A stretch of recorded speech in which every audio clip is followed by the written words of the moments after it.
भगवी वेशभूषा परिधान करून भिक्षा मागणाऱ्या दोघा भिक्षेकरांना लहान मुले पळवून नेत असल्याच्या गैरसमजुतीतून पकडण्याचा प्रकार आज दुपारी 12:30 वाजता लॉ कॉलेज चौकात घडला।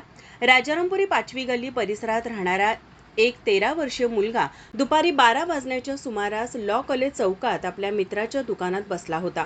यावेळी या परिसरातून भगवी वस्त्र परिधान केलेले 2 भिक्षेकरी चालले होते। यावेळी या परिसरातील रिक्षा व्यावसायिक मनोहर इंगवले यांनाही भिक्षेकरी मुलांना पळवून नेत असल्याचा संशय आला। यातून त्यांनी आरडाओरड केल्यानंतर या ठिकाणी मोठा जमाव जमा झाला।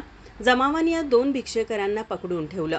याची माहिती मिळताच शाहूपुरी पोलीस ठाण्याचे पोलीस निरीक्षक अजय सिकंदर यांच्यासह पोलीस कर्मचारी घटनास्थळी दाखल झाले। पोलिसांनी संशयित 2 भिक्षेकरांना पोलीस ठाण्यात आणलं।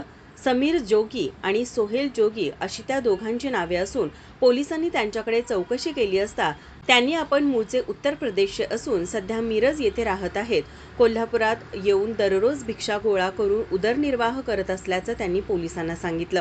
हा प्रकार गैरसमजुतीतून घडला असून या प्रकरणी आपण पुढील तपास करीत असल्याची माहिती पोलीस निरीक्षक अजय सिकंदर यांनी माध्यमांशी बोलताना सांगितलं। Law college Shahaji law college राजारामपुरीच्या जवळ 2 लोकांना पकडले असल्याची माहिती मिळाल्यावरून आम्ही स्टाफ त्या ठिकाणी गेलो होतो। त्या ठिकाणी समीर सलीम जोगी आणि साहिल जोगी असे 2 लोक भगव्या कपड्यांमध्ये भिक्षा मागण्याकरता फिरत असताना मिळून आले। तर त्यांच्याबद्दल तिथल्या स्थानिक लोकांना शंका आली म्हणून मनोहर मधुकर इंगवले यांनी त्याच्याकडे त्याचं नाव, पत्ता आणि त्याचं आय कार्ड विचारलं।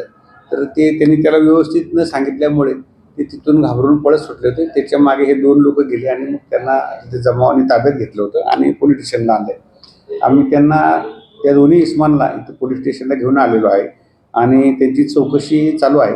सदर दोन्ही इसम हे सध्या तात्पुरत्या स्वरूपात कृपामाई मारुती मंदिराजवळ मिरज येथे त्यांच्या परिवारासह राहायला आहेत आणि ते जोगी समाजाचे असून रुद्राक्ष, मणी, दगड वस्तू ह्या विकून किंवा भिक्षा मागून त्यांचा उदरनिर्वाह करतात अशी त्यांनी प्राथमिक माहिती दिलेली आहे।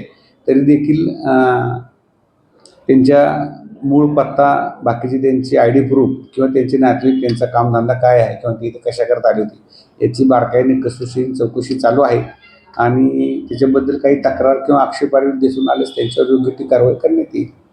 आणि तसं कोणतीही धार्मिक तेढ किंवा अशा प्रकारचा तिथे कोणताही प्रकार घडलेला नाही। फक्त ते परप्रांतीय आहेत आणि त्या संशयावरून त्यांना तिथे जमावाने ताब्यात घेतलेलं आहे। दरम्यान पोलिसांनी त्यांची अंगझडती घेतली। यामध्ये काही आक्षेपार्ह असं आढळून आलेलं नाहीये। पोलिसांकडून त्या दोघा भिक्षेकरांची आणि कुटुंबियांची अधिक माहिती घेण्याचे काम सुरू आहे। माझा महाराष्ट्र, कोल्हापूर।